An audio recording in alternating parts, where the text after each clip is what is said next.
Nou ja, nou kan ons aangaan. Ouens, nou ja, ek gaan afsit, anders maak julle my baie de mekaar. Dan moet ek begin vra tussenin. Comment settings, right, allow comments. En dit gaan sommer die ouens sif. Nou ja, goeiemiddag almal. Ja, dis 4 uur. Dit is vandag die 26ste Junie. En ek wil gou met julle praat oor die oorloë in Openbaring. Ekskuus tog. Die oorloë in Openbaring, daar's verskeie oorloë in Openbaring. En die hele samestelling van Openbaring is nie 7 jaar nie. Ek dink dis seker een van my grootste krisisse wat ek het met mense, is dat hulle sê, luister maar, Openbaring is net 7 jaar lang.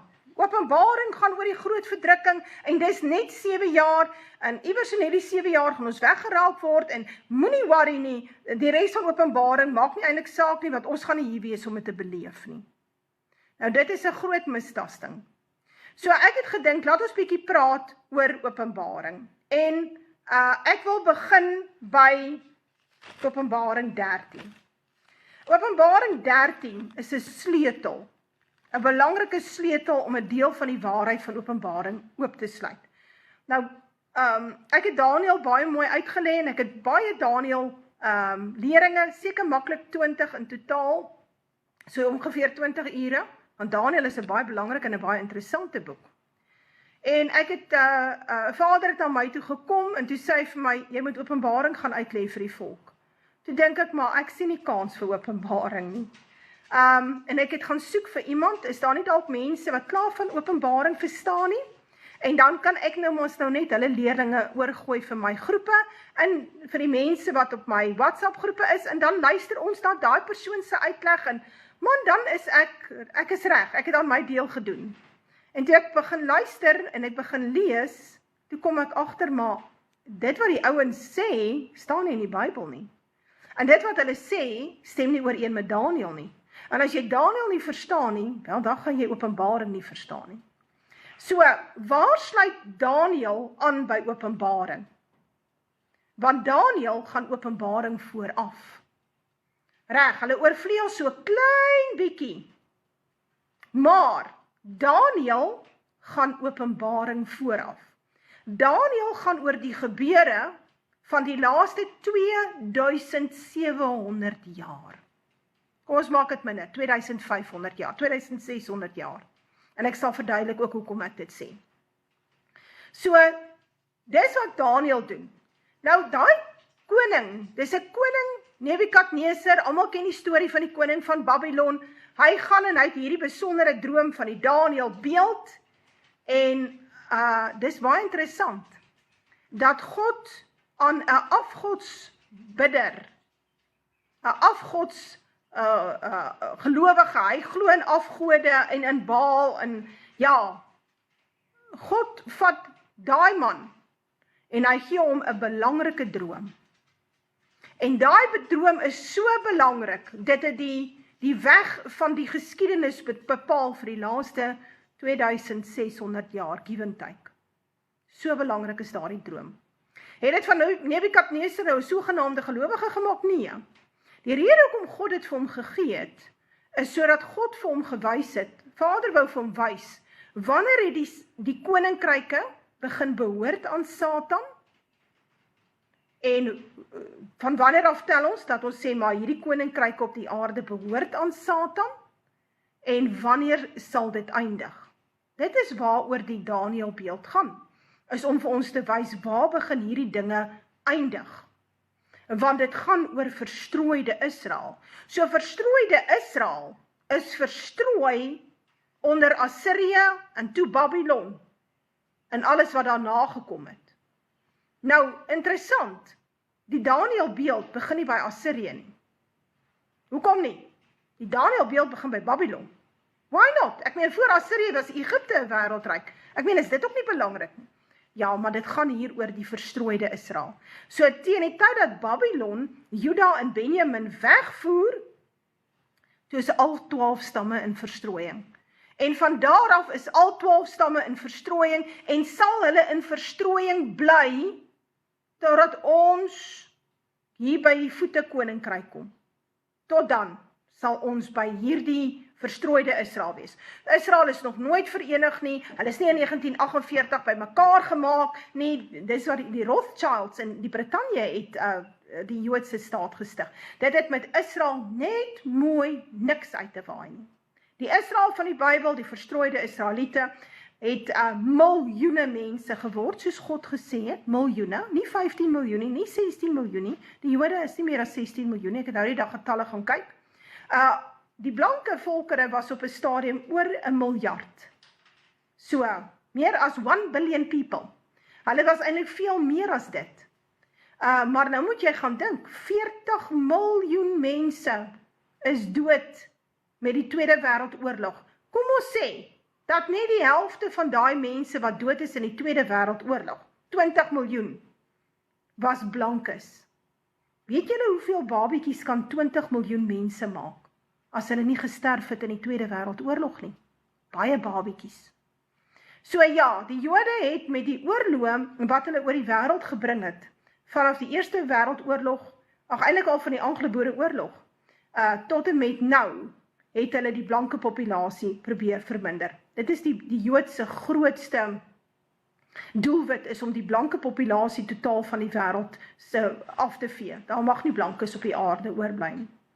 Net Jode en die gekleurde rasse mag oorbly. So, die Jood kan die gekleurde rasse en selfs Islam beheer, maar hy sukkel om die blanke te beheer. Naas die feit dat die blanke baie keer die Christelike geloof gedra het. So dit is baie problematies.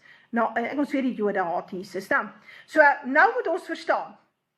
Daniël het alles te doen met die koninkryke wat oor verstrooide Israel sal heers totdat God hulle bymekaar maak. Dit is waaroor die Daniël beeld gaan. En die Daniël beeld sê hulle vir jou is net 5 koninkryke. Dan tel hulle sê vir jou wel Babylon en dan die Mede en die Perse en dan die Grieke en dan die Romeinse pausdom wat die 4de koninkryk is. Dan sê hulle goed en dan die enkels is die 5de koninkryk sê hulle en hulle sê daar's net 5 koninkryke. Dis nie waar nie. Die beeld van Daniël het 8 koninkryke. 8 koninkryke, baie duidelik eintlik binne in hom.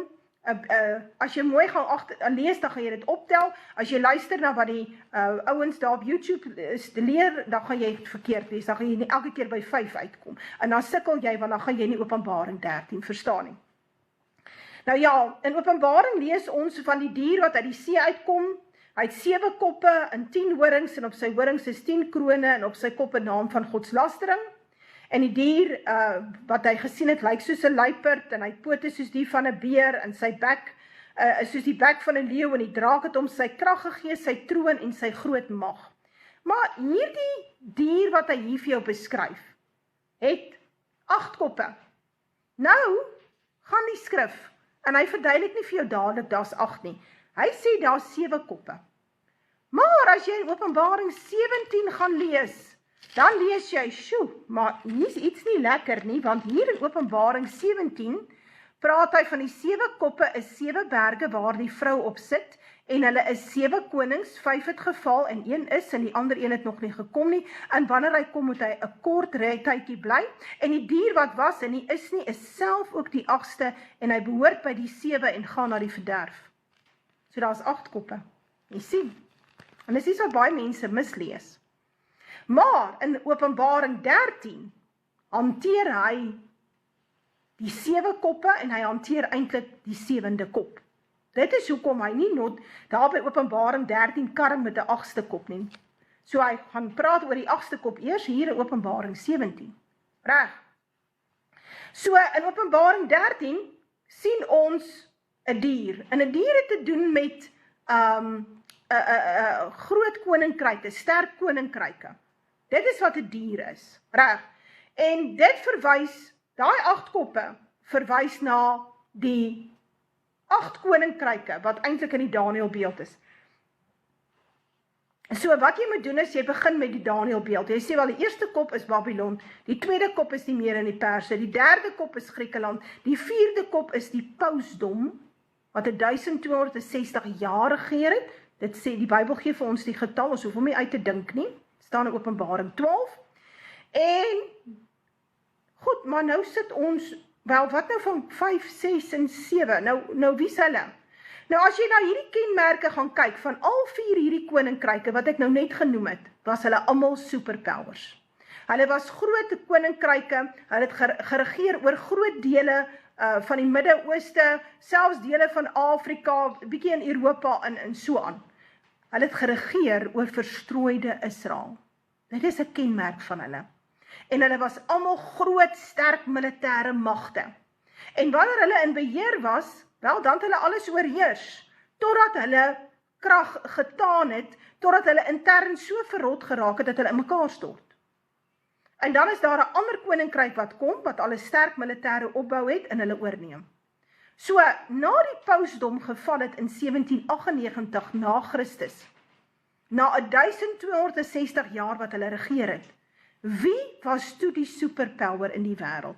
Want teen daai tyd was die Vatikaan intern verrot, hulle is bankrot, Berthier, wat een van Napoleon se generaals is, gaan gryp die paus, pluk sy seelring van sy vinger af, dit is sy autoriteit, en gooi hom in die tronk, en daar is hy dood dan. Reg, en dit lyk of die Vatikaan min of meer sy mag verloor het. So wie het in sy plek opgestaan? Brittanje. En dit kan jy gaan korreleer, gaan soek dit wat Deborah vir jou vandag sê, want baie mense verstaan nie en hulle glo nie wat ek vir hulle sê nie. Brittanje was 'n superpower al hier van die 16de, 17de eeu af, begin ons sien dat hy hier 'n geweldige opmars het, want hy het hierdie geweldige sterk vloot gehad. Op 'n stadium het Spanje teen Brittanje opgestaan en probeer want Spanje is eintlik die Katolieke, en is 'n sterk Katolieke basis gewees, so hulle wou die mag terugvat van die Britte af, waar die Britte dan hierdie protestante stelsel in plek gebring het, maar hulle kon nie. Onthou julle die storie van die Spaanse armada, en die wind het toe verkeerd gewaai, en iewers along the way het die bote aan die brand geslaan van die Spanjaarde, en dit was toe die einde van die groot oorlog daar in die Engelse kanaal. En die Britte het suksesvol daaroor geneem. En die Britte het 'n empire geword, soos min in die wêreld. Baie kolonies ingebring en opgegobbel en ingeneem, en tot vandag toe is Brittanje 'n empire. Maar Brittanje is nie meer 'n superpower nie. Dat hy baie sterk houvas het, veral met sy intelligensie, met MI6, met sy intelligensieaktiwiteite, is waar, veral ook met die Joodse bankiers wat gesentreer is in die City of London. Hulle het baie mag, want die geld is gestoor in daai offshore bank accounts van baie Jode, die Jode daar gaan stoor, en die Britte het gesweer, hulle sal dit oppas, so dit maak hulle 'n redelike sterk mag om meer rekening te hou. Maar Brittanje het gevou hier om en by 1917, na die Eerste Wêreldoorlog, toe is hulle kapot. Hulle was eintlik al kapot met die Anglo-Boereoorlog. So met die gevolg is, teen 1917 was hulle bankrot, en daar staan 'n nuwe superpower op. So, dis nou die 5de koninkryk. So wat kom die 6de koninkryk? Wie is die superpower? Daai superpower wat dan opstaan is, die Unie van Sosialistiese Sowjetrepublieke. En niemand kan sê, hulle was nie 'n superpower. Hulle was 'n superpower vir iets so 70 jaar, tot hier om en by 1989, toe hulle intern so korrup en verrot en bankrot geraak het, dat hulle ineengestort het, hier om en by 1989, en kort daarna, en die Berlynse muur is afgebreek. Soveel mag het hulle gehad, dat hulle die helfte van Europa opgegobbel het, en opgevreet het, en oorgeheers het. En ewe skielik kon Duitsland verenig. Ek was 'n jong meisie in daai tyd, dit was groot stories. Duitsland is verenig in daai tyd, die Russiese Federasie het ontstaan, baie van hierdie republieke, lande wat onder die Unie van Sosialistiese Sowjetrepublieke was, het hulle soevereiniteit teruggekry met hulle eie regerings, en het weer volkere geword. Ja, so, hulle het opgehou bestaan. Die Unie van Sosialistiese Sowjetrepublieke het opgehou met bestaan, as 'n superpower. Nou? Maar, wie neem toe by hulle oor? Wie is die 7de kop? Die 7de kop is die VSA. En die VSA begin min of meer regeer, kan ons sê 1990, en mense het nou gedink, nou sal daar 'n wonderlike vrede oor die aarde neerdal, maar dit het toe nou nie gebeur nie. Omdat die VSA onder beheer is van die Joodse lobby, en die Joodse lobby van daardie tyd geweldig baie mag gekry het oor die presidente van die VSA, en weet jy hoe kry hulle mag? Deur middel van die honeypot operations. Nou, hoe werk die honeypot operations? Dit het alles te doen met hierdie presidente en so aan word betrokke gemaak by underage meisies en dogtertjies en seentjies, en daar word foto's van hulle geneem, en so aan in video's, en wat dan gebeur is, hierdie goed word teen hulle gebruik. Reg. Hulle het probeer met John F. Kennedy, hulle kon nie hom onder hulle beheer kry nie, dis hoekom hulle hom vermoor het. Vandag weet ons die Jode het hom vermoor, en die CIA het dit toegesmeer, die inligting het uitgelek. En jy kan sien hoeveel keer die woord Israel, naamlik die Joodse staat, kom so baie in daai geskrifte voor, dit is om jou hande mee saam te slaan. Wat sal die Joodse staat te doen het met JFK? Dis 'n goeie vraag. En dit het daarmee te doen dat hulle hom vermoor het. Ja. Goed, hulle kon hom nie beheer nie. Hy wou nie toelaat dat hulle hom beheer nie. Toe maak hulle hom dood. Toe sit hulle Johnson in, en Johnson was 'n puppet. En almal daarna is puppet. Met Reagan het hulle bietjie gesukkel, en dis toe hulle ook probeer het om hom te vermoor. Hulle het hom ons raak geskiet, en hy het dit toe oorleef, en van daar af het hy min of meer in sy spoor getrap. Bill Clinton, weet ons almal, hy het 'n Joodse meisie gehad daar in die Oval Office, en hulle het vreeslik lekker gekuier daar, in so 'n mate dat hulle hom, dat die inligting op 'n stadium uitgelek het, want ou Clinton wou nie saamspeel nie, en toe wou hulle hom impeach, en hulle het al sy vuil wasgoed gaan uitwas, oor die Joodse girlfriend wat hy gehad het in die Oval Office. En van daar af is dit van bad na worse. So, die Bushe lyk maar net so vrot, en die Bushe het hulle krag en mag gekry deur middel van, hulle is deel van die Skulls and Bones, diep in die Illuminati besig, en hulle het baie sterk ooreenkomste met Joodse maatskappye, en selfs Arabiese maatskappye, die Saudis, en hulle is dikke pelle. So dit is hoe hierdie VSA regering, die superpower begin lyk het. En ons kry dit dan nou tot en met vandag toe, is dit 'n vrotspel. En daar het ons gesien met Donald Trump, toe Bibi Netanyahu vir hom sê, luister, wil jy nie maar 'n bietjie gaan help bom daar in Iran nie? Ons het nou die oorlog begin, maar wil jy hom nie net vir ons klaarmaak nie? Nou ja, toe doen hy dit. En Iran is nie 'n bedreiging vir die VSA nie. Iran is 'n bedreiging vir die Jode. Want die Jode kan nie 'n sterk Iranse staat bekostig nie, want hulle is van plan om die hele groot deel van die Midde-Ooste in te palm. So, hulle kan nie dit toelaat nie, want Iran gaan op 'n stadium wal gooi en sê, hoor, julle kan nie Sirië inpalm en Irak inpalm, en nou vat julle nou sommer al die dele oor nie. Dit is die Jode is van plan om dit te doen. So, en natuurlik, daar's baie belangrike myne in Iran, soos Iran myne, daar's belangrike myne. So die plan is om van Iran te maak wat hulle met Irak gemaak het. Naamlik, dis 'n failed state. Die mense, die ekonomie wat daar opgerig is 'n sogenaamde westerse ekonomie. Die olie word leeggedra daar na die weste toe. Die mense in Irak het nie meer die voordele van hulle eie bronne nie, en hulle het vlugtelinge en ekonomiese vlugtelinge in hulle eie land geword. Libanon lyk dieselfde, Jordanië lyk dieselfde, Egipte lyk dieselfde. Die VSA het 'n baie sterk houvas op Egipte en Jordanië. Hulle hou hulle ekonomies staande met die belastinggeld van die Amerikaanse belastingbetaler. So Jordanië en Egipte kan niks sê teen die Joodse staat nie. Dan sê die VSA, luister, ons gaan julle geld wegvat, hoor. So, daarom bly hulle stil. Reg, hulle is soos klein skoothoentjies agter die Jode in die VSA aan. Reg, so dit is wat ons nou sien. Ons sien hierdie 7 koninkryke. En ek kan nou meer hieroor uitbrei, maar ek wil hê julle moet dit verstaan. As jy daai verstaan, dan kan jy nou aangaan. Nou sit ons hier op die einde van tye, die 7de kop is in regering van 1990 af, dit is hoeveel jaar? 35 jaar? Nou ja, gaan hy dan nou 70 jaar regeer? Gaan hy 1260 jaar regeer soos die Vatikaan? Nee. As ons lees hier in Openbaring 17, dan sê hy sê, die 7 koppe is 7 berge waar die vrou op sit, en hulle is 7 konings, 5 het geval en 1 is, en die ander een het nog nie gekom nie, en wanneer hy kom, moet hy 'n kort tydjie bly. Nou hierdie vers het niks te doen met Johannes nie. Hierdie vers het te doen met die Joodse staat, en die herstel, of die inwerkingstelling van die Joodse staat, die Zionist entity, daar in 1948, dis waaroor hierdie vers gaan. Ek gaan hom gou vir jou verduidelik.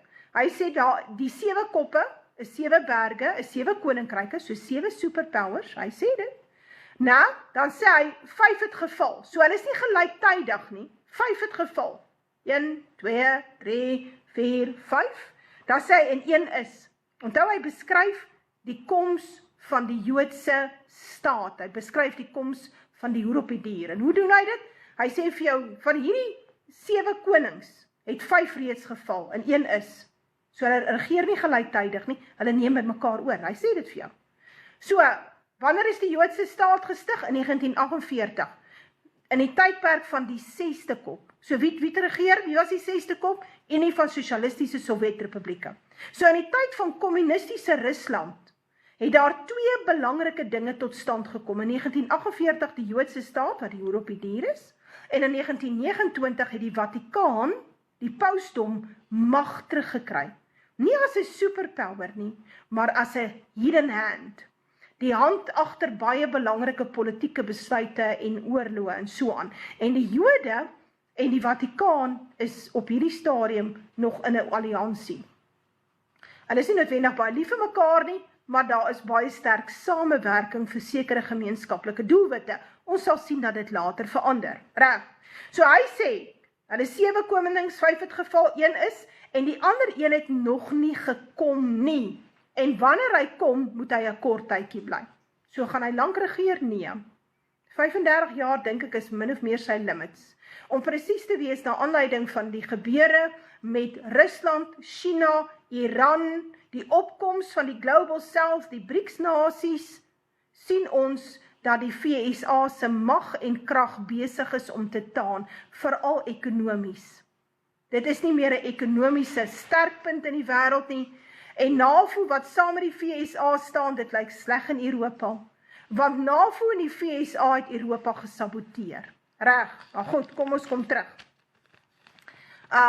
Reg, so as ons bietjie kyk na die oorloë in Openbaring, dan begin Openbaring met hierdie een in Openbaring 6, naamlik die wit perd en hy wat daarop sit het 'n boog en dan hom 'n kroon gegee en hy het uitgegaan as oorwinnaar om te oorwin.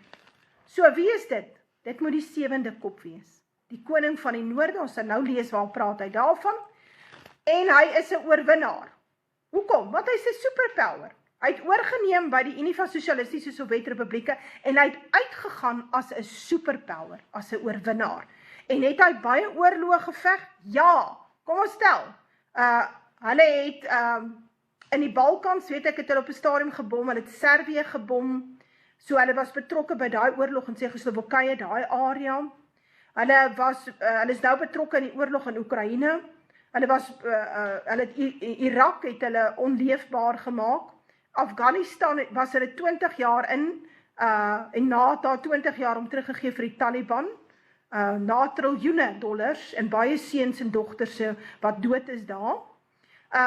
Sudan, Somalië, daar's 'n oorlog in Jemen nou die dag nog gewees, Libië, reg, oral hierdie plekke, Sirië, was die VSA betrokke, en ons sal sien dat in die komende maande, ek praat nie eens van Iran, ek het hom vergeet, in die komende maande sal ons sien dat die VSA betrokke raak, ook by 'n oorlog in Turkye. Naas die feit dat hy op 'n stadium gaan betrokke raak by 'n oorlog teen Rusland, 'n direkte oorlog teen Rusland tussen Russiese en Amerikaanse troepe. Dit sal ons sien, ons sal dit ook sien hier in Afrika.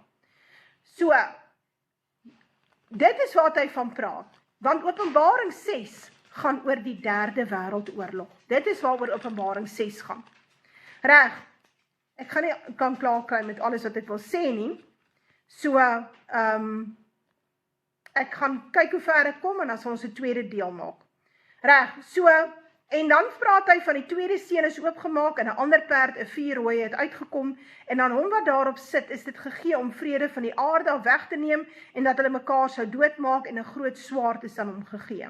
So, daar is 'n opkoms van 'n volgende mag, 'n volgende superpower is besig om in plek te kom. Dit is wat ons hierso sien. En hierdie superpower, wat ons hier sien wat in plek kom, wie is hy? Kom ons kyk of ons kan uitvind wie is hy. Hierso staan, en die dier wat was en nie is nie, is self ook die 8ste, en hy behoort by die 7 en gaan na die verderf. So ons sien dat daar is 'n 8ste kop wat in werking kom. Maar hierdie 8ste kop is interessant. Hy kom uit die afgrond en hy vaar na die verderf. So ons het nie hier te doen met 'n mens nie. Ons het hier te doen met 'n gevalle engel. Reg, is nie 'n mens nie. Nie een van ons kom uit die afgrond nie. Glo vir my. Reg, ons het hier te doen met die ster wat uit die hemel uitgeval het van Openbaring 9. Praat hy van dit. Ja, praat hy Openbaring 9 daarvan. So, en hier beskryf hy vir ons 'n oorlog wat besig is om te kom. Die 7de kop is besig om ineen te stort, maar hy wil sy krag en sy mag behou. Dit is die koning van die noorde. Wie is die koning van die noorde? Noord-Atlantiese Verdragsorganisasie NAVO, wat Europa insluit, Duitsland, Brittanje, Frankryk, VSA, Kanada, Nieu-Seeland, op die ouene sal dit Suid-Afrika ook wees, Australië, almal is deel van hierdie koning van die noorde. Reg. En dan kry ons die koning van die suide. Reg? Wie is dit? Dis die Global South. Dis hulle naam. Hulle noem hulle die Global South. Dis die BRICS-nasies. En hierdie BRICS-nasies is nou Rusland en hierdie klomp Suid-Amerikaanse state. Suid-Afrika is nou nog 'n BRICS-nasie, binnekort sal ons nie meer een wees nie. Dan kry ons China wat by hulle aankom, Iran, en ons sal sien hoe moslemstate op 'n stadium hulle verenig agter die Russe. En hierdie state soos Kazakhstan en Oezbekistan en al daai state wat eintlik ou state van die Unie van Sosialistiese Sowjetrepublieke is, sal op 'n stadium deel raak van hierdie koning van die suide.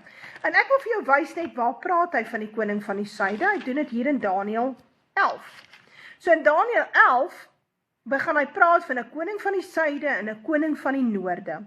En dan sê hy hier op die einde, hy sê maar in die tyd van die einde, sal die koning van die suide met hom, dis nou die koning van die noorde, in botsing kom, en die koning van die noorde sal op hom afstorm met strydwaans en perderuiters en baie skepe, en hy sal daarmee in die lande inkom en instroom en dit oorvloei.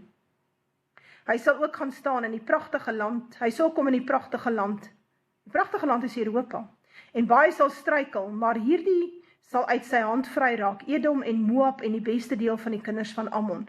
Wie is die Moabite en die Ammoniete? Dit is die Saudis, dit is Qatar, dit is Bahrein, dit is die Moabite en die Ammoniete. Reg. Die Edomite is die Jode. So uit NAVO se hand kry ons Edom en Moab en Ammon. En dit is interessant, die VSA en NAVO, wat hulle eintlik verteenwoordig, hulle het gaan vlerk sleep daar by die Saudis. Onthou julle dat voordat hierdie drama begin het met Iran, het Trump baie agteraf kastig gepraat van vrede, en toe by die Saudis gaan mooi praat en verhoudinge herstel, en hy het groot hoeveelheid wapenkontrakte by hulle gekry. So hulle gaan die VSA betaal vir wapens, groot hoeveelheid wapens. Hoekom? Sodat hulle ingetrek kan word by die koning van die noorde, naamlik by die VSA en NAVO, wanneer Rusland, China en al hierdie dinge mooi aan die gang kom. Dis hoekom die Saudis en die Iranese nie langs dieselfde vuur sit nie. Want die Saudis is eintlik nie Islamiete nie. Die Saudis is meelopers van die Jode. Hulle en die Edomite loop saam. Dan kry ons natuurlik die Turke ook. Die Turke praat teen die Joodse staat, maar op hierdie stadium help hulle om die Joodse staat te voorsien van olie via Azerbaijan. Daai pyplyn loop daardeur. Erdogan kan vandag die Jode se kele afsny deur eenvoudig die olie af te sny. Dan is dit tickets, want die Joodse staat het nie sy eie olie nie. Maar op hierdie stadium is Erdogan deel van NAVO, maar hy begin baie snaakse geluide maak. En daarom sal ons sien dat die VSA ook van Erdogan ontsla raak en 'n puppet government daar in plek sit wat NAVO ter wille gaan wees. En dit is hoekom Siener sê dat Rusland deur Turkye storm tot in Palestina. Maar hoekom gebruik hy dan nie net die weg nie? Hoekom ry hy nie net hierdeur? Ek meen, daar is plek. Daar is die Bosporus stryds. Daar is so plekkie. Jy kan mooi daar deurry met 'n boot. Kan jy al jou skepe kan jy vat vanaf die Swart See deur tot in die Middellandse See. Jy het nie nodig om met Turkye te beklei nie. Jy het nie nodig om deur Turkye te storm nie, Rusland. Praat mooi, dan ry jy deur die Bosporus stryds. So wat gaan daar gebeur? En dis iets wat nie net ek sê, dis iets wat die Griekse ortodokse kerk het 'n paar interessante priesters gehad deur die laaste paar jare wat al oorlede is, wat baie interessante voorspellings gemaak het oor hierdie ding dat Turkye deur Rusland totaal verwoes sal word, dat Istanbul ook verwoes sal word, dat Rusland Istanbul sal teruggee aan die Grieke en dit sal weer Griekse eiendom word. Onthou, Istanbul sit so oor 2 dele, nou, so aan die kant van die Bosporus stryd en aan die kant van die Bosporus stryd. Maar dit was in die ou dae Konstantinopel, totdat die moslems dit gevat het. Nou, so ons sal sien dat Turkye ook val deur middel van die VSA, en dan sit hulle 'n puppet government daarin, en die eerste ding wat daai puppet government doen is, hy maak oorlog met Griekeland oor 'n 6 myl area waaroor hulle stry, wat iewers in die Middellandse See is. Dis 'n 6 myl grens waaroor daar nou nog 'n stryery is. En ek dink ons sal ook sien dat Cyprus terugval na die Grieke toe. Op hierdie stadium behoort Cyprus aan Griekeland aan die kant en aan die Turke aan daai kant. Dis 'n ou klein eilandjie. Hoe dit ook al sy, ek weet daar is 'n groot Britse basis in Cyprus, maar hy is nie in die Turke se kant nie. En daai Britse basis word gebruik vir die Jode vir van hulle aktiwiteite. Ek sien Erdogan het op 'n stadium daaroor gekla. Ons gaan sien dat Erdogan in hierdie tyd meer militant raak. Reg. En miskien besluit om sy alliansie te swaai na Rusland toe. En dan is 'n tickets met hom, dan gaan hulle hom lig. So, nou is my vraag, en ek vra dit vir almal, want baie mense sal sê, jy weet nie wat in Openbaring 6 aangaan nie. Hoe kan jy nou dit en dit sê? Hoe kan jy sê dis die koning van die noorde en die koning van die suide? Dan sê ek maar, Daniël 11 praat van hierdie groot oorlog wat gaan kom. Tussen die koning van die noorde en die koning van die suide.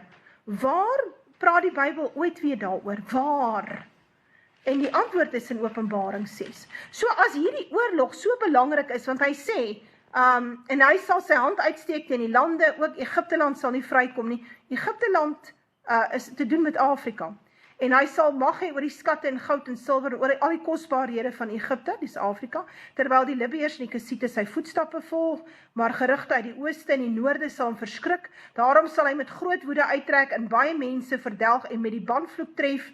Banvloek tref is, wat is dit? Dis wanneer jy mense verbrand. En hoe doen jy dit? Met atoombomme. Reg.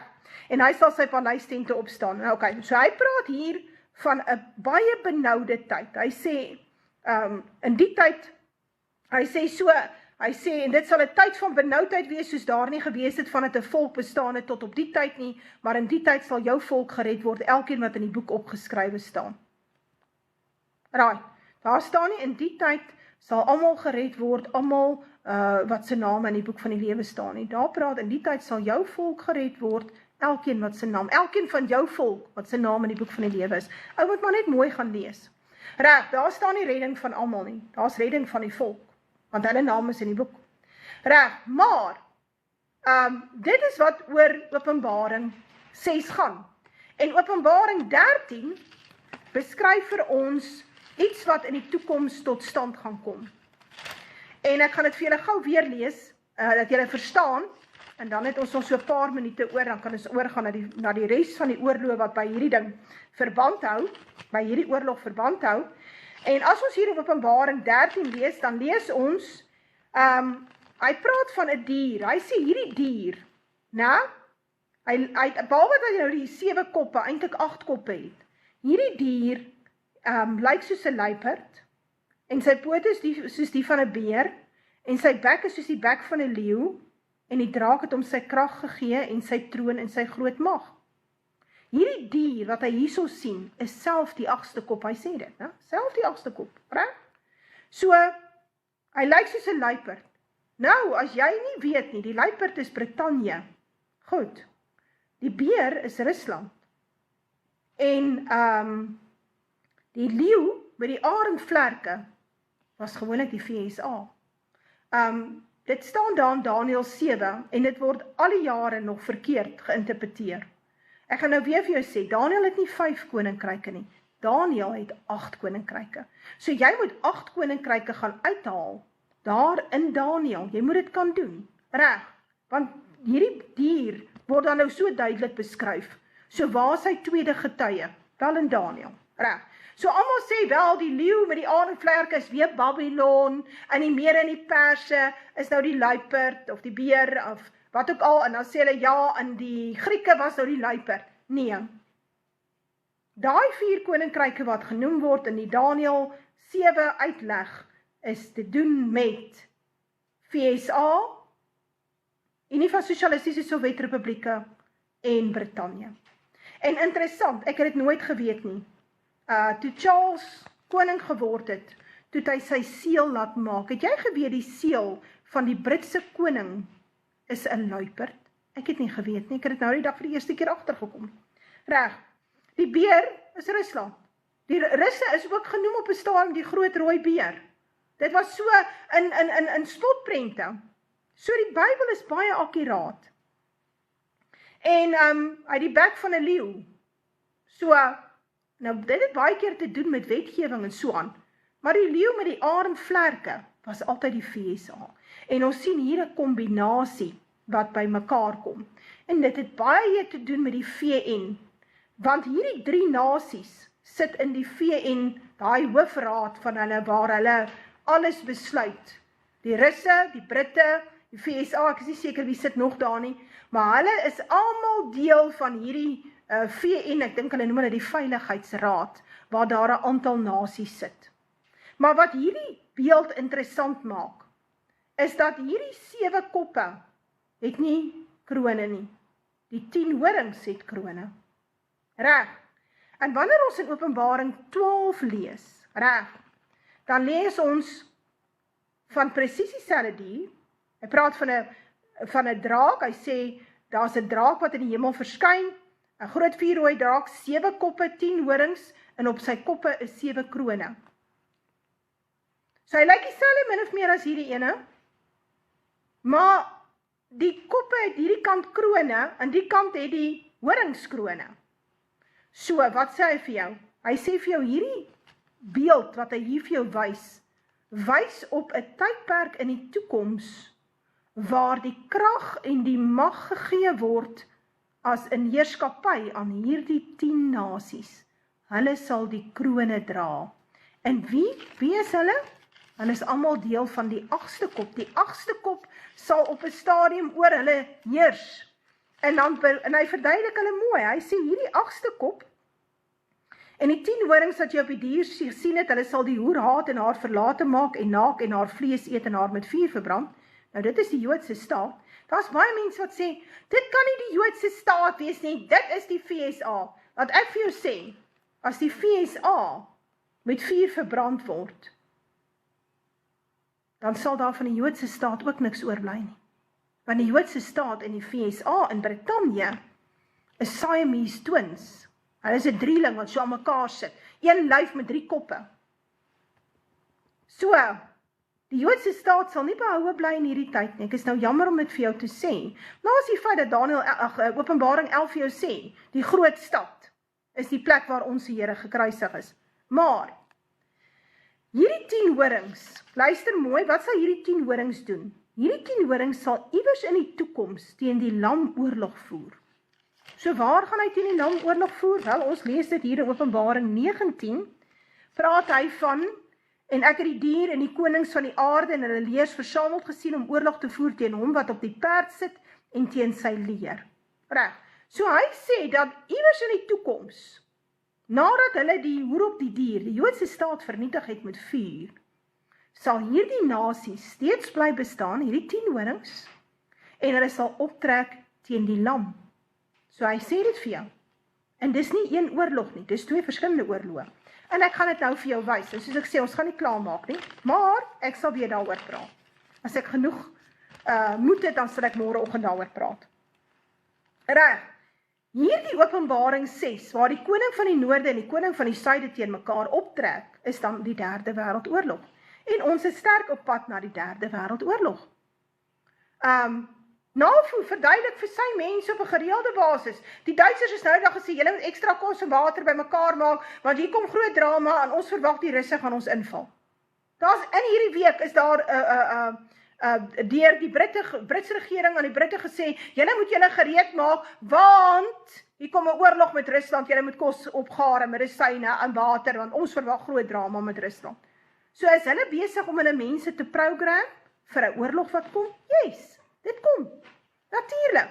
In so 'n mate is daar gesê dat die Britte het nou die dag vir hulle mense gesê, toe hulle vir die Britse generaal vra, die hoof van die veiligheidsmagte, vra hulle vir hom, is jy gereed vir 'n oorlog teen Rusland saam met NAVO? Toe sê hy, nee, ons is onmiddellik daar, ons kan onmiddellik die ding doen. Ons is daar vir julle. Hulle het maar 'n weermag van 70.000, die Russe het 'n weermag van oor die 1,3 miljoen manne. So, hierdie oorlog is aan die koke, en hy sal stelselmatig ander lande intrek. Ons het nou gesien dat hierdie oorlog teen Iran voorgesit is. Dat die oorlog van Oekraïne teen Rusland is 'n proxy war. Wat is 'n proxy war? Dis wanneer ek nie self my oorlog veg nie, ek gebruik 'n ander land se manne om die oorlog te veg. En 'n proxy war is 'n kenmerk van hierdie 3de wêreldoorlog aktiwiteite wat ons dan gesien het die laaste 10-15 jaar aan die gang kom. Dit is hoekom Rusland sowel as die VSA swart weermagte oplei. En is iets wat voorspel is. Reg. So dis iets wat aan die komme is. Die Oekraïense weermag is sedert 2015-2016 opgelei deur NAVO-magte en Britse magte om 'n oorlog teen Rusland te kan veg. En hulle het Rusland uitgelok tot hierdie oorlog deurdat hulle die Russiese burgers in Donbass en Luhansk en al daai area, daar so 4 provinsies wat teen die Russiese grens gelê het, deurdat hulle daai mense op groot skaal begin vermoor het. Daai een Oekraïense president voor Zelensky het gesê, hy het gesê, julle kleuters sal groot word in die basements. Ons kleuters sal skool gaan. Hoekom is die kinders in die basements? Want hulle is besig om daar bomme te skiet en mortiere te skiet op daai Russiese aantal mense daar. En hulle het hulle begin uitmoor, daar's massagrafte gevind. Totdat daai mense gesê het, ons het genoeg gehad, ons wil teruggaan, Rusland moet ons insluk, ons is besig, ons wil cesseer. Toe sê Rusland vir hulle hou 'n verkiesing. Toe hou hulle verkiesing, toe stem daai mense vir Russiese, dat hulle deel raak van Rusland, en wat gebeur toe? Die volgende keer wat die bomme toe val van die Oekraïne af, op hulle eie burgers, ons praat van hulle eie burgers, reg, hulle broers, wat gebeur toe? Toe sê die Russe wel, hierdie is ons grondgebied, toe rol die tanks in, reg, en so het ons dat NAVO Rusland ingetrek het by hierdie oorlog, reg, en hulle gebruik die Oekraïense manne, daar's meer as 600.000 al dood, as kanonvoer in hierdie oorlog. En Brittanje gaan dieselfde met Suid-Afrika doen, hulle gaan die Suid-Afrikaanse manne gebruik vir kanonvoer, so wanneer hierdie oorlog vererger en hulle mannekrag nodig het. Teen daai tyd is ons 'n Britse kolonie. Moenie my glo nie. Asseblief moenie my glo nie. Luister wat ek sê en dan kyk jy hoe speel dit uit. Dan sal ons kyk. Die werklikheid sal ons nou sê, was ek reg of was ek verkeerd? Is ek vals of het ek nou ware inligting gegee? Is interessant dat die mense alles glo wat SABC News vir hulle sê en CNN. Maar wanneer ons hierdie inligting begin praat, en hierdie inligting wat ek jou vandag gee, gaan jy nêrens kry nie. Bring vir my die predikant wat hierdie inligting, die pastoor, bring, ek wil weet wat 'n predikant, 'n pastoor praat hierdie inligting met hulle mense, bring dit. As jy so iemand het, wat hierdie goed met julle bespreek, gee vir my sy naam en sy van, ek sal graag met hom wil gesels. Het is altyd lekker om met iemand te gesels, wat hierdie waarheid ken en dit vir sy gemeente en sy skape gee. Maar jy hoor dit nêrens nie, is net ek wat hieroor praat. Nie ek en 'n paar ander, maar ek is een van die min wat vir jou hierdie inligting so uitlê. Ek het gaan soek dat mense sulke inligting uitlê op YouTube, want dan kan ek dit maar so net oorgooi vir my groepe. Ouens, hier's 'n baie oulike video, hierdie persoon praat so nice oor hierdie derde wêreldoorlog en waar dit vandaan kom en hoekom dit gebeur en waar dit in die Bybel is. En ek het gaan soek, ek kon dit nie kry nie. So, toe moes ek nou self begin lees en self verstaan en self verduidelik. Nou kom ons terug, so hier kom 'n oorlog en hiermee gaan ek afsluit. En hierdie oorlog eindig so. Hy praat van, hierdie oorlog het hy gesien, hy sê daar's 'n swart perd wat hongersnood is en 'n vaal perd wat eintlik 'n groen perd is. En dan hulle is mag gegee oor die 4de deel van die aarde om dood te maak met swaard en hongersnood en pes en deur die wilde diere van die aarde. Nou ja, so wat sê hy? Hy sê hier kom 'n verskriklike oorlog. Baie mense gaan sterf. En dan praat hy praat nêrens hier van 'n wederkoms, hy praat nie van 'n wegraping nie. Inteendeel, hy sê dat mense nog gaan sterf terwille van die woord van God en die getuienis, hoe hulle nog gedood gaan word. Ja, en dan gaan hy verder, dan sê hy hier by vers 13, 14, 15 en 16, dan praat hy van iets wat van buite afkom, die 6de seël, 'n groot aardbewing, sterre van die hemel wat op die aarde val, die hemele wat wegwyk, berge en eilande word uit hulle plekke uit versit.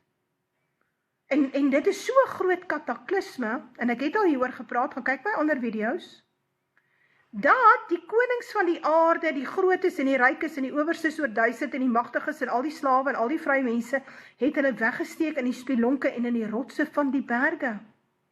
En vir die rotse en die berge gesê, val op ons en verberg ons vir die aangesig van hom wat op die troon sit, en van die toren vir die toren van die lam, want die groot dag van sy toren het gekom en wie kan bestaan?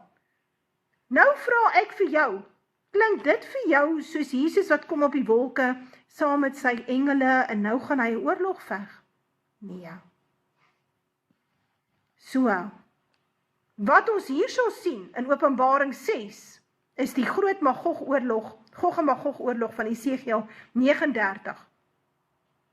En Esegiel 39 en Esegiel 38 is nie een profesie nie. Asseblief mense, gaan lees met aandag, dis nie een profesie nie. Dis 2000 jaar uit mekaar uit. Ek sal dit tog maar met julle nog behandel. Ek het dit my groepe behandel is op audio as jy dit wil hê. As jy ongeduldig is vir 'n video. En so, nou wil ek net terug gaan na Openbaring 19 toe. Openbaring 19 sê vir ons, die diere en die konings van die aarde en hulle leers versameld gesien om oorlog te voer teen hom wat op die perd sit en teen sy leer, en die dier is gevange geneem en saam met hom die valse profeet. So, hier sien ons 'n verskriklike oorlog. En die Bybel sê vir ons in Openbaring 7, hierdie 10 nasies sal teen die lam optrek en die lam sal hulle verslaan. Goed. En weet jy, wanneer lees ons weer van so 'n opmars? Ons lees hier van dit in Openbaring 20, na die 1000-jarige vrederyk. Lees ons van, en hy sal uitgaan om die nasies te verlei wat in die 4 hoeke van die aarde is, die Gog en die Magog. Wie is hulle? Die Gog en die Magog. Wie is hulle? Die 10 nasies, daai 10 nasies, om hulle te versamel vir 'n oorlog. So, hier in Openbaring 20 is weer sprake van 'n oorlog. Openbaring 19 is sprake van 'n oorlog. Openbaring 6 is 'n oorlog, maar hy eindig nie met 'n wederkoms nie. Hy eindig met 'n verwoesting van die aarde, want almal gaan kruip weg. So nou moet 'n ou jouself vra, is die Openbaring 6 oorlog dieselfde as die Openbaring 19 oorlog? Nee, is logies. Is die Openbaring 6 oorlog dieselfde as die Openbaring 17 oorlog? Ja. So in die Openbaring 17 oorlog sien ons hoe die 10 nasies by mekaar kom.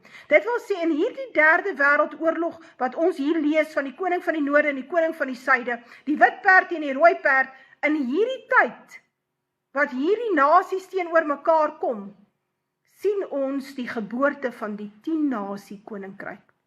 Die Gog en Magog, wat iewers in die toekoms teen die lam sal veg, en die lam sal hulle verslaan. En ons sien dat hierdie 10 nasies in hierdie Openbaring 6 tydperk, voor hierdie verwoesting van die aarde plaasvind, voor hulle almal hardloop vir die bankers, sal hier 10 nasies opstaan, en wie verslaan? Babylon? Wie is Babylon? Dis die Joodse staat. Kom ons sê, hierdie 10 nasies wat opstaan, sal nou Amerika verwoes. Nou dis logies, ons weet mos die BRICS nasies, hierdie Rusland nasie, gaan die VSA verpletter, gaan Brittanje verpletter, gaan Europa verwoes. Dis logies, want dit is waar al die ander oorloë was. Die verskil is, dit was nou net in die VSA nie, maar die Russe het vir die VSA gesê, my maters, julle was nog elke keer nie betrokke by hierdie oorlog, die Eerste en die Tweede Wêreldoorlog nie. Julle het op die kantlyn gesit, en geskree, en whatever, en wapens gestuur, maar wanneer die gevegte was julle nooit daar nie. Julle kom altyd so met die sterkant, dan kom julle in, dan wil julle nou deel wees. Die Russe sê dat 28 miljoen mense verloor tydens die Tweede Wêreldoorlog. 28 miljoen. So, Rusland het 'n baie hoë prys betaal. Nou ja, in die VSA was hierdie bomme in die VSA, het die atoombomme ontplof in die VSA? Nee, so waar dit ontplof. Wel, ons weet die VSA, ekskuus tog, ek wil net my laaier afhaal. Ons weet dat die VSA 2 burgerlike stede gaan bom het, Nagasaki en Hiroshima. Hulle wou 'n derde een ook bom. Die VSA is die enigste land in die wêreld wat nog altyd wat hierdie kernbomme gebruik het. So ek weet nie hoekom kla en moan en is hulle broeke so nat oor Iran nie. Maar hoe dit ook al sy, in hierdie oorlog, sê die profete, en is baie logies, want die 7de kop is die VSA en die koning van die noorde in NAVO, sal so verwoes word, dat daai magsblok ophou om te bestaan. So wie neem by hulle oor? Die 8ste kop, en die 10 nasies, die Gog en die Magog nasies, en dis een van die redes, hoekom daar nie nou 'n wegraping of 'n wederkoms is nie, want ons wag vir die 8ste kop om te kom regeer. En daaroor sal ek dan met julle praat volgende keer, en ek gaan julle, miskien moet ek gou terwyl ek kans het, wag, ek sal dit vir volgende keer vat, anders hardloop ons te lank, ons is oor 'n uur.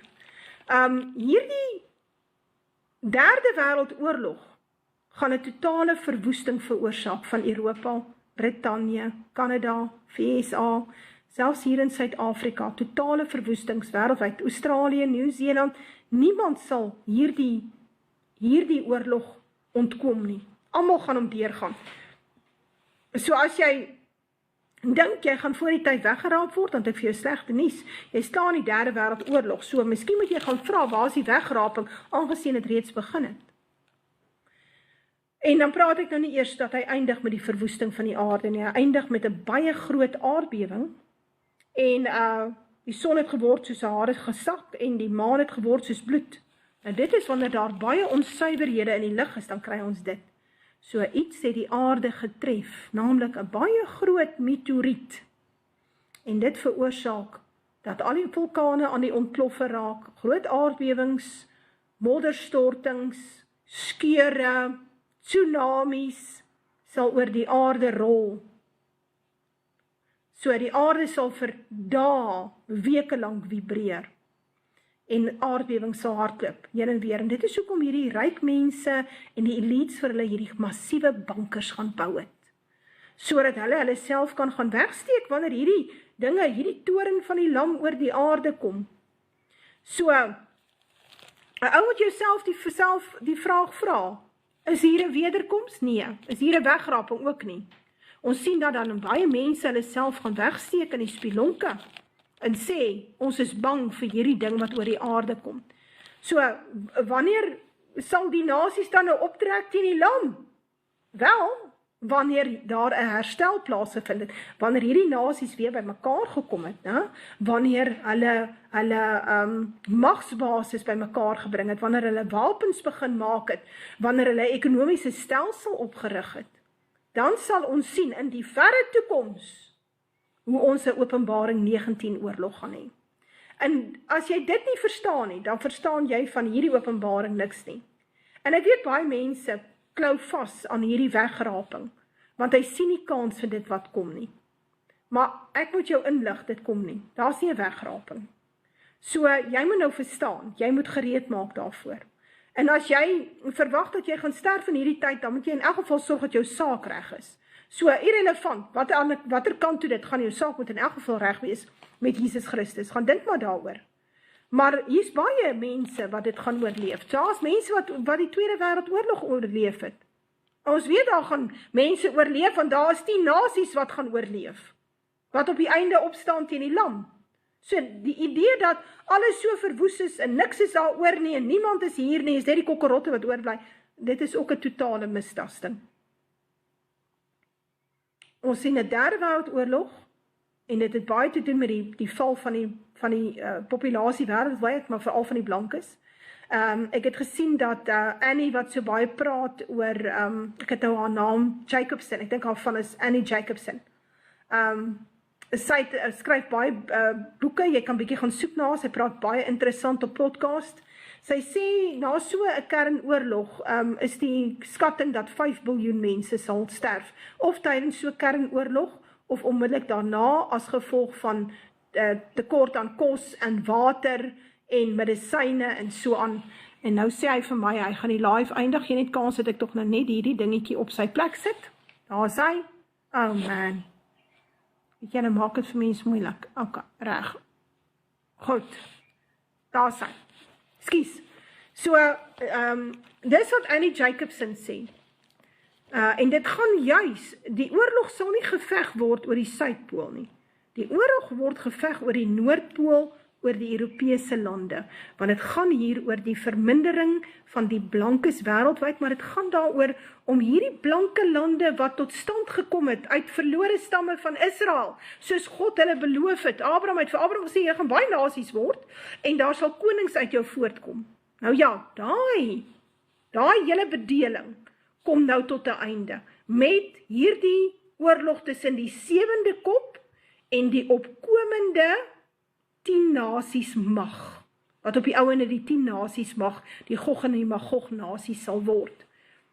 Daai opkoms gaan 'n totale verwoesting veroorsaak van Europa. Natuurlik die Joodse staat ook, ek meen ons lees dit in Openbaring 17. So, maar dit sal 'n totale verwoesting veroorsaak. En Europa sal oorgeneem word deur sy islamitiese en nie blanke Afrikaner bevolking.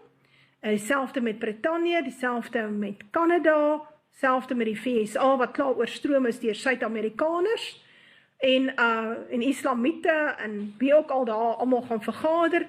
En hierdie magsblok wat blanke lande oor 'n baie lang tydperk gehad het, dit kom tot 'n einde. Selfde met Australië, Nieu-Seeland, Kanada. En die enigste blanke land wat oorbly in hierdie hele tydperk is Suider-Afrika. Dit is waar die verlossing sal plaasvind. Dit is waar die redding en die ontkoming sal plaasvind. Dit is waar God Israel gaan vergader. Maar ek sal daaroor praat dan in 'n volgende keer, dan bring ek maar 'n bietjie Esegiel 39 vir julle in. Nou ja, baie dankie. Ek hoop julle het lekker geluister. Ek sit gou die comments aan vir die wat dalk nou iets nog wou gesê het of vra het om te aanvra. Dit kan ons gou doen. Reg, my hond is honger, ouens. Ek werk hier uit die 3353 vertaling uit.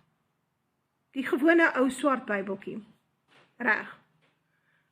So hierdie inligting wat ek nou vir jou gee is 'n openbaring. Gaan lees hom oor en oor tot hy vir jou begin klik. Right, dankie Dykes. Right, ouens vra? Vra? Ja, ek is bly julle verstaan, en dit is goed. Hoekom glo baie in die rapture? want daar is vir hulle verduidelik, die kerke het 'n free pass, hulle hoef nie te worry nie. As jy, ek verstaan nie as jy sê, is ons gedoem as ons voorsaat is van ander lande nie. Ja, Susanna, ek is jammer, daar is nie 'n wegraping nie. Ek weet nie wanneer gaan julle dit agterkom nie, miskien wanneer julle op 'n klip sit, iewers onder 'n boom, en besef, God se engele het julle nie kom haal nie. Die swartes in Suid-Afrika word baie duidelik voorspel, vlug Europa toe, vlug VSA toe. Dit raak so sleg in Suid-Afrika, dat hulle ophardloop in Afrika en Europa toe gaan. Ja, as die draft kom, moet 'n ouma sorg dat jy in die Noord-Kaap kom, daar sy. Die man se redding is nie die draft nie, die man se redding is om te gaan wegkruip. Soos wat ons maar gedoen het met die rebellie ook. Waar pas die bruines in? Die bruines het 'n probleem, want die swartes het net so min respek vir die bruines as vir die wites. En wanneer hierdie revolusie in Suid-Afrika tot in plek kom, want kyk, hulle moet Suid-Afrika oorgooi na 'n NAVO-land toe. So hulle moet die ANC-regering lig, want die ANC-regering is pro-BRICS en pro-Iran. As jou voorsate is dan nou blank is. So, jy kom uit die blanke voorsate uit, en hierdie blanke Duits-Skots en Frans, en daardie blankes is almal Israeliete. Wat is my WhatsApp-groepe? Ek het WhatsApp-groepe, Tolly. Ek het 11 van hulle, wat ek bedien met lering elke naweek. Groepnommer, okay, kry so lank 'n pen en papier, en dan gaan ek hom vir julle gee. Ek weet nie van, ek het al gehoor as ou militêre goed wat weggesteek is, maar ek weet van dit nie veel nie. Mense hoor ook maar baie stories.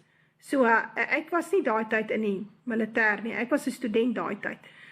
Toe Suid-Afrika oorgegaan het na 'n swart regering toe. Ek wou nog gepraat het oor die bruines. Die bruines moet iets mooi verstaan. Die MI6 en die VSA gaan hierdie regering omverwerk, deur op voetsoolvlak so baie moeilikheid te maak, dat die swartes hulle eie regering lig. Die 144.000 is die bruid, en hulle is almal Israeliete. En daar is geen wegraping daar nie. Inteendeel, dis die mense wat oorbly, God het hulle uitgekies, hy het hulle gemerk, en hulle oorleef die groot verdrukking, hulle oorleef die Derde Wêreldoorlog, en God herstel daai Israel hier in Suid-Afrika. Johanna Brandt was 'n ware profeet. Hoe word die groepe beskerm, totdat sekere mense nie informasie kry nie? Jy kan nie dit doen op WhatsApp nie. Op die WhatsApp is daar nie metode om die lede te beskerm nie. Op Telegram beskerm ons die lede, want daar kan ek hulle toemaak. So die ouens kan net sien, maar hier is die aantal admins, maar ons kan dit nie doen op WhatsApp nie. Daar is baie, nee, die bruin is, hoe gaan hulle saam met die blankes werk? Hoe sal dit nou wees? Ons kan nie nog na hulle omsien nie. Die bruines moet na hulle self omsien. In 94, toe hulle saam met die blankes moet staan, toe skree hulle vir 'n swart regering. So ja, hulle moet maar met die swart regering onderhandel. Ja. Sy gesê die man wat in die boerevolk gaan, ek weet nie van dit nie, Philadelphia. Jerusalem is 'n volk. Jerusalem is nie 'n plek nie. So wanneer die Bybel praat van Jerusalem en die profete, praat hy nie van 'n plek nie. Ek het daaroor 'n lering gegee. So ja, hoe dit ook al sy, die bruines moet maar kyk met wie hulle alliansies gaan maak, maar dit kan nie ons wees nie. Daar's baie mense wat gaan sê, kom ons sesseer die Kaap, want kyk hoe lyk dit in die res van die land, en ons gaan nou sesseer, en ons gaan saam met die bruines en die baie Jode daar, gaan ons nou 'n ding doen. God sê dit sal nie slaag nie. Ek is albei, Lisa. Ek is albei. So, take it or leave it. Here. Pieter van As. Wat moet 'n mens maak met 'n ou wat so 'n opmerking skryf? Sê bietjie vir my. Die bruid gaan na haar geestelike Jerusalem. Ja, die geestelike Jerusalem is nie, ek weet of jy presies verstaan wat dit is nie. Weet jy wat is 'n geestelike Jerusalem? 'n Fisiese Jerusalem moet gestig word, naamlik die herstel van Israel. So die 12, die oorblyfsel van Israel moet vergader word. En dan wat doen God? Hy kom sit sy geestelike krag en mag oor hulle. Hy trek sy tent oor hulle en hy beskerm hulle. Die skrif sê net Israel gaan hemel. Toe as jy nie Israeliet is nie, sê jy nie ingaan daar by die 12 poorte van Jerusalem nie. So gaan lees om daar. Ja, ek hoor jou. Reg, Lisa, my Bybel sê, daar in Deuteronomium 23, geen baster mag kom in die vergadering van die Almagtige nie. En ek is 'n Israeliet, so ja. Israel is die blanke nasies van die wêreld. Nou ja, hier's ouens wat nie mooi verstaan hoe werk dit nie. Ek sê altyd, julle moet die wit mense en die wit mense Bybel los. Dis nie vir julle nie. Los die wit mense se Bybel. Israel is nie 'n plek nie, Israel is 'n volk. Daar sien. Poppie, hierdie klomp bruinis in die Kaap, gaan hulle Ali sien met die klomp Jode wat besig is om in te stroom daar. So die Jode sal nie die mag van die Kaap uit hulle hande uit laat gaan nie. So, dit sal nie beter gaan vir die bruinis in die Kaap nie. Na is die feit dat God 'n groot verwoesting bring oor die Suid-Kaap en oor Kaapstad. So hulle sal nog dink, hulle maak sesserings en hulle sit in die parlement, dan is hulle weg. Lisa, ek groet jou. Jesus, vir jou, ek voel 'n ou moet leer deur ervaring. Jy moet ook leer deur ervaring. Hê 'n lekker lewe.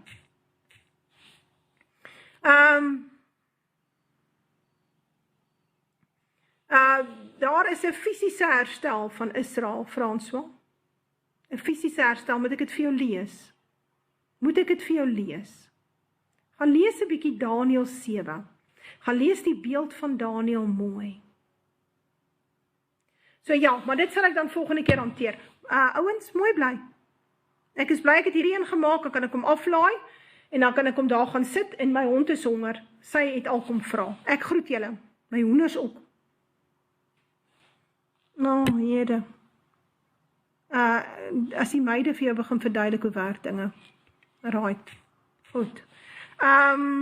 Nommer 064 699 6976.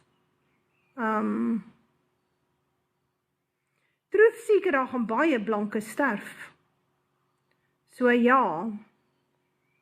Die Jood sukkel nie om die boer te regeer, die Philadelphian. Die Jood regeer die boer die laaste 35 jaar. So, 30 jaar. So, en die blanke laat dit toe. Solank as wat hulle in die kerke sit, is dit verby. 064 699 6976. 064 699 6976. Ek moet nog gaan, ja, ek hoor wat jy sê. Ek verstaan wat jy sê. Mense, die verandering moet kom en dit moet kom en klaar kry, want so kan ons nie aangaan nie. Ek gaan kyk of ek môre weer kan praat, as ek moed het en ek het nie keel seer.